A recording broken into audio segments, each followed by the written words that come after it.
காதல் சிறகை காற்றினில் விரித்து வானவீதியில் பறக்கவா, கண்ணில் நிறைந்த கணவனின் மார்பில் கண்ணீர் கடலில் குளிக்கவா, கண்ணீர் கடலில் குளிக்கவா.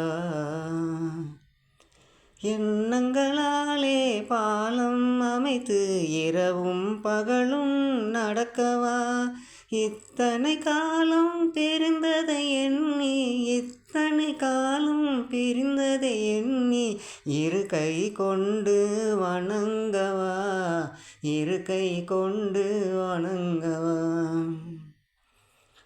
பிரிந்தவர் மீண்டும் சேர்ந்திடும் போது அழுதால் கொஞ்சம் நிம்மதி, பேச மறந்து சிலையாயிருந்தால், பேச மறந்து சிலையாயிருந்தால் அதுதான் காதல் சன்னதி, அதுதான் தெய்வத்தின் சன்னதி. காதல் சிறகை